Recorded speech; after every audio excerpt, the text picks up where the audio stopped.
Hello everyone, welcome to वेदीफाइल। तो आज मैं बात करने जा रहा हूं अब फिजिकल प्रॉपर्टीज ऑफ अमीन्स की, कि अमीन की फिजिकल प्रॉपर्टीज क्या होती होगी। अब तक हमने क्या क्या पढ़ा है, इंट्रोडक्शन पढ़ लिया, नॉमेनक्लेचर पढ़ लिया और इसको प्रिपेयर करने के मेथड्स भी पढ़ लिए हैं। अब जब उसको हमने प्रिपेयर कर लिया है तो अब उसकी बात करते हैं फिजिकल प्रॉपर्टी की, कि वो किस तरह एग्जिस्ट करता है, उसका बॉइलिंग पॉइंट क्या होगा, उसकी सॉल्युबिलिटी क्या होगी, इन सब चीजों के बारे में बात करते हैं। तो देखिए, फिजिकल प्रॉपर्टी में मैं सबसे पहले बात करूं अमाइंस की, तो वो किसकी होती है, वो फिशी ऑर्डर होती है उसकी। कैसे होता है, फिशी ऑर्डर होता है, उसमें स्मेल कैसी होती है, फिशी टाइप की होती है। बात क्लियर है। Usually colourless but get coloured on storage due to atmospheric oxidation. क्या बोला, जो हमारी अमीन्स होती है वो कैसी होती है, कलरलेस होती है, बट उनका जब हम स्टोरेज करते हैं तो वो कैसी हो जाती है, कलर्ड हो जाती है। क्यों, क्योंकि उनका एटमॉस्फेरिक ऑक्सीडेशन हो जाता है। क्या हो जाता है, एटमॉस्फेरिक ऑक्सीडेशन हो जाता है। बात क्लियर है। अगर मैं बात करता हूं बॉइलिंग पॉइंट की, तो 1 degree and 2 degree amines are capable of forming hydrogen bond due to the presence of polar nitrogen hydrogen bond.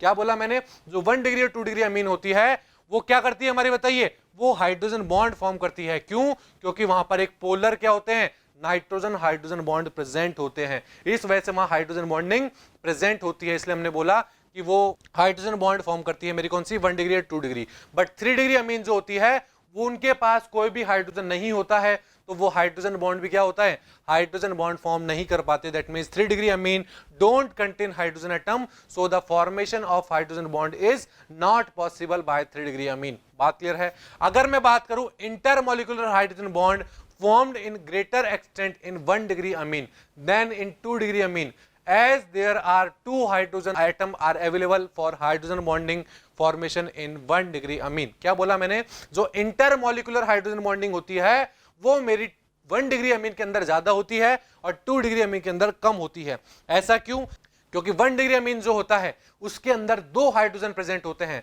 और 2 डिग्री अमीन जो होता है उसके अंदर 1 हाइड्रोजन प्रेजेंट होता है। दैट मींस एक ही हाइड्रोजन प्रेजेंट होता है। इसलिए अगर मैं बात करूं 2 डिग्री हाइड्रोजन बॉन्डिंग की, तो देखिए ये आप देख पा रहे हैं क्या, 2 डिग्री अमीन देख पा रहे हैं। 2 डिग्री अमीन में आप क्या देख पा रहे हैं, देखिए इसके अंदर जो मेरा नाइट्रोजन है उसके पास केवल एक ही हाइड्रोजन है, तो वो हाइड्रोजन बॉन्डिंग क्या करेगा, कम करेगा थोड़ी सी। बात क्लियर है।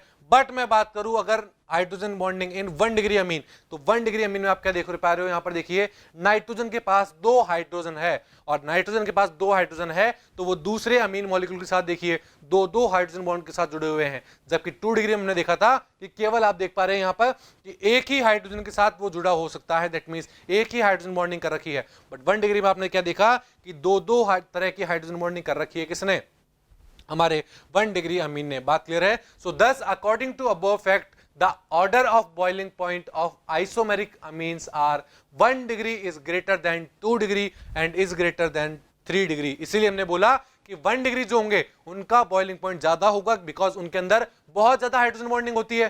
फिर 2 डिग्री जिसमें थोड़ी कम हाइड्रोजन बॉन्डिंग होती है और सबसे लास्ट में आ जाएगा हमारा सबसे कम बॉइलिंग पॉइंट 3 डिग्री में होगा अमीन में, क्योंकि वहां पर हाइड्रोजन बॉन्डिंग होती ही नहीं है। बात क्लियर है। So amines have higher boiling point than an non polar compound of comparable molecular mass. क्या बोला मैंने, अगर अमीन को किसी से कंपेयर करते हैं, मान लीजिए मैं नॉन पोलर कंपाउंड के साथ कंपेयर करता हूं, मान लीजिए एल्केन और ईथर, मैंने लिया अमीन, एल्केन और ईथर, तो जो मेरे अमीन्स होंगे अमीन का बॉइलिंग पॉइंट क्या होगा, सबसे ज्यादा होगा। क्यों, क्योंकि वहां पर हाइड्रोजन बॉन्डिंग होती है। बट एल्केन में और ईथर में इतनी अच्छी हाइड्रोजन बॉन्डिंग नहीं होती है। बात समझ में आपको यहां तक, इसलिए हमने बोला अमीन की बॉइलिंग पॉइंट क्या होता है, ज्यादा होता है। The value of boiling point for amines are lower than corresponding alcohol, but alcohol से बॉइलिंग पॉइंट कैसा होता है, अमीन्स का कम होता है। क्यों, due to the greater electronegativity of oxygen atom than nitrogen atom, so alcohol form stronger hydrogen bond. जो एल्कोहल होते हैं उसमें मेरा ऑक्सीजन एटम होता है और अमीन्स के अंदर मेरा नाइट्रोजन एटम होता है। अल्कोहल के अंदर ऑक्सीजन एटम होने की वजह से वो हाइड्रोजन बॉन्डिंग अच्छी करता है, बट मेरा नाइट्रोजन के अंदर, जो अमीन के अंदर नाइट्रोजन होता है वो मेरा हाइड्रोजन बॉन्डिंग इतनी अच्छी नहीं करता है, इसलिए इसका बॉइलिंग पॉइंट कम होगा और अल्कोहल का ज्यादा होगा। बट अमीन का नॉन पोलर कंपाउंड से बॉइलिंग पॉइंट हमेशा ज्यादा ही होगा। बात क्लियर है? ये बात थी हमारे किसकी, बॉइलिंग पॉइंट की, कि अमीन्स का बॉइलिंग पॉइंट हम किस तरह देखते हैं। अब मैं बात करता हूं सॉल्युबिलिटी की, कि हमारे अमीन कितने सॉल्युबल होंगे कितने नहीं होंगे, उसके बारे में बात करने जा रहा हूं। देखिए, lower aliphatic amines are soluble in water because they can form hydrogen bond with water। जो मेरे lower aliphatic अमीन्स होते हैं जैसे 1 डिग्री 2 डिग्री, वो वाटर के अंदर क्या होते हैं, थोड़े सॉल्युबल होते हैं, क्योंकि वाटर के साथ हाइड्रोजन बॉन्ड का फॉर्मेशन कर लेते हैं। बट जो मेरे 3 डिग्री अमीन होंगे, क्या वो सॉल्युबल हो पाएंगे? नहीं, वहां पर कोई हाइड्रोजन होते ही नहीं है 3 डिग्री अमीन के अंदर, तो वो वाटर के अंदर सॉल्युबल नहीं हो पाएंगे, बिकॉज वो हाइड्रोजन बॉन्ड नहीं फॉर्म कर सकते। जैसे मैं बात करता हूं, ये मैंने एक बीकर लिया, बीकर में क्या है, वाटर ले रखा है, और वाटर के अंदर आप क्या देख पा रहे हैं, देखिए वाटर के अंदर आपको बहुत सारे H2O मॉलिक्यूल घूमते हुए दिखाई दे रहे हैं। बात क्लियर है? अब मैंने एक 1 डिग्री अमीन लिया और उस 1 डिग्री अमीन को इस वाटर मॉलिक्यूल के अंदर डाल दिया। अब जैसे ही मैंने उसको 1 डिग्री अमीन को इसके अंदर डाला, तो उसने वाटर के साथ क्या कर लिया, देखिए हाइड्रोजन बॉन्डिंग कर ली है, और जैसे ही वाटर के साथ हाइड्रोजन बॉन्डिंग करी तो क्या हो गया, वो पूरा मिक्स हो गया है, दैट मींस वो पूरा सॉल्युबल हो गया है। बट इसी तरह मैंने मान लीजिए दूसरा बीकर लिया, उसमें भी वही वाटर का मॉलिक्यूल है, और आप देख पा रहे हैं कि वाटर के मॉलिक्यूल क्या हो रहे हैं, घूम रहे हैं, और जैसे ही उसके अंदर अगर मैं 3 डिग्री अमीन डालता हूं, तो वो 3 डिग्री अमीन उसके अंदर गया, बट कोई भी बॉन्डिंग नहीं हुई, दैट मींस वो सॉल्युबल वहां पर नहीं हुआ है। बट वहां पर आपने देखा था कि वो सॉल्युबल हो गया था, यहां सॉल्युबल नहीं हुआ है। बात समझ में आई सॉल्युबिलिटी की?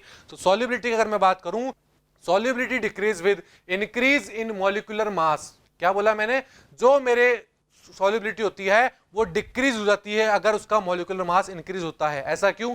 Because of increasing in hydrophobic alkyl part. क्या हो गया, जो एल्काइल पार्ट होता है उसके अंदर, जो हाइड्रोफोबिक होता है, जो हमारा सॉल्युबल नहीं हो सकता, वो मेरा बढ़ता चला जाता है। जब भी हम उसका मास बढ़ा सकते हैं, तो जैसे जैसे मेरा एल्काइल पार्ट बढ़ता चला जाएगा, वहां पर उसकी सॉल्युबिलिटी कैसे हो जाएगी, डिक्रीज हो जाएगी। बात क्लियर है? Alcohol have greater solubility in water than amine due to greater extent of hydrogen bond. अभी हमने देखा था कि अल्कोहल के अंदर बॉइलिंग पॉइंट भी ज्यादा थी और अल्कोहल के अंदर सॉल्युबिलिटी भी ज्यादा होती है। क्यों? क्योंकि अल्कोहल अच्छे हाइड्रोजन बॉन्ड बना सकता है अमीन के कंपेयर में। बात क्लियर है? All amines are soluble in organic solvent. जितनी भी अमीन होती है मेरी, वो ऑर्गेनिक सॉल्वेंट के अंदर क्या होती है, सॉल्युबल होती है। बात क्लियर है? जैसे बेंजीन हो जाए, और मैं उसके अंदर एग्जांपल की बात करूं बेंजीन के अलावा, तो ईथर हो जाए, अल्कोहल हो जाए, इन सब के अंदर क्या होती है, सॉल्युबल होती है मेरी अमीन्स। बात क्लियर है? तो ये सब था फिजिकल प्रॉपर्टीज के बारे में। आई होप आपको समझ में आया होगा। Thank you.